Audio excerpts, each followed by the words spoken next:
हिंदी साहित्य का अपने आप में समृद्ध होने के बावजूद यहाँ हमेशा से पुरुषों का दबदबा रहा है। धीरे धीरे ही सही, लेकिन बहुत सी महिला लेखिकाओं ने भी इसमें न सिर्फ अपनी जगह बनाई, बल्कि विवाह, तलाक, सेक्सुअलिटी और महिला शिक्षा जैसे मुद्दों को संबोधित किया। हालांकि मुंशी प्रेमचंद्र, जैनेन्द्र कुमार, राजेंद्र सिंह बेदी और भीष्म साहनी जैसे लेखकों ने भारतीय समाज में महिलाओं की सामाजिक स्थिति, उनकी समस्याएं, चुनौतियों और संघर्षों को सामने लाने की सफल और मजबूत कोशिश की, लेकिन उन्होंने महिलाओं को वो स्थान दिया जो उनके अपने सामाजिक दृष्टिकोण के अनुसार कल्पना की गई थी। समय के साथ हिंदी साहित्य में महिला लेखिकाओं को जब सामाजिक समस्याओं का सामना करना पड़ा तो उन्होंने अपने लेखन के माध्यम से सांस्कृतिक परंपराओं और पितृसत्तात्मक समाज के नियमों और मानदंडों पर सवाल उठाए। ये अपने अधिकारों के लिए लड़ने वाली स्त्री का नजरिया था। इनमें से कई महिलाओं ने सत्ता की उन संरचनाओं को चुनौती दी जो परंपराओं के नाम पर महिलाओं को कमतर आंकती है और उन्हें हाशिए पर धकेलती है। सदियों से महिलाओं पर होते शोषण और दमन के प्रति जागरूकता ने साहित्य में स्त्री विमर्श को जन्म दिया। आइए इस वीडियो में बात करते हैं हिंदी साहित्य में स्त्री विमर्श के महत्व और उसके इतिहास की। हिंदी साहित्य के आदिकाल में नारी के वीरांगना और कामिनी दोनों ही रूप दिखते हैं, लेकिन उसका स्वतंत्र व्यक्तित्व कहीं नहीं दिखाई देता। हिंदी साहित्य के आदिकालीन युग यानी सन 1050 से 1375 के बीच में नारियों पर कई तरह की बंदिशें लगाई गईं। उस वक्त सती प्रथा का जोर था। युद्ध का कारण भी महिलाओं को ही समझा जाता था। इस काल में कोई महिला साहित्यकार प्रकाश में नहीं आई, लेकिन उसके बाद अन्य सभी कालों में महिलाओं ने साहित्य की वृद्धि में योगदान दिया।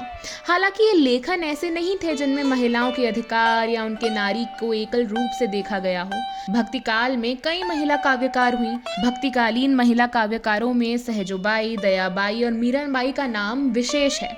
वहीं मीराबाई के बाद आए हुए कवि तुलसीदास अपने सबसे प्रसिद्ध ग्रंथ रामचरितमानस में नारी के साथ साथ हाशिए की जाति से आने वाले लोगों को भी ये कहने में जरा संकोच नहीं करते थे, और उन्होंने लिखा कि ढोल गंवार शूद्र पशु, नारी सकल ताड़न की अधिकारी। रीतिकाल यानी सन 1700 से 1900 के बीच में भी महिलाओं की दशा बुरी ही रही।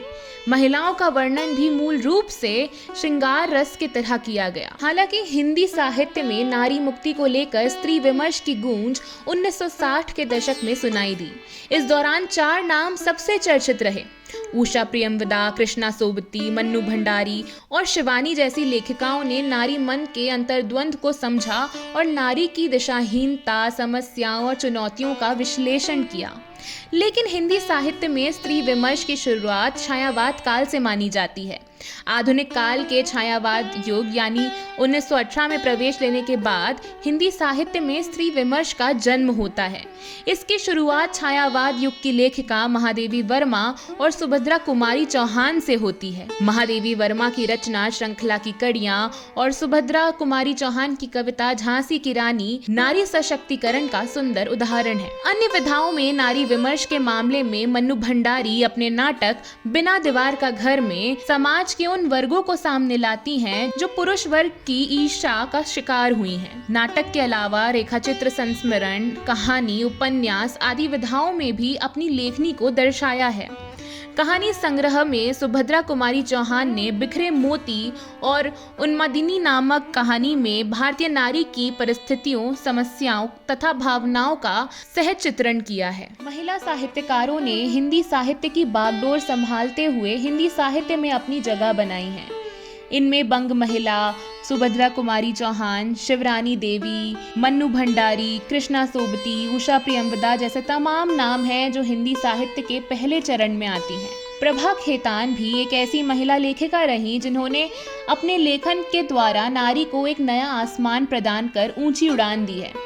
इन्होंने जो यथार्थ भोगा और समाज में जो देखा उसे ही यथार्थ के रूप में समाज के सामने प्रस्तुत किया है। 20वीं सदी के अंतिम दशक में कहानी लेखन नारी वर्चस्व के साथ अपनी उपस्थिति दर्ज करता है और इनमें कई लेखिकाओं का लेखन जारी रहते हुए 21वीं सदी में प्रवेश कर जाता है। इनमें ममता कालिया, चित्रा मुदगल और मेहरुन्निसा परवेज आदि के नाम प्रमुखता से लिए जाते हैं। साहित्य में स्त्री विमर्श और भी ज्यादा जरूरी हो जाता है ताकि महिलाएं अपने संघर्षों और समस्याओं को अपनी लेखनी के माध्यम से खुद बता सकें, साथ ही दूसरी महिलाओं के संघर्षों को भी समाज के सामने रख सकें।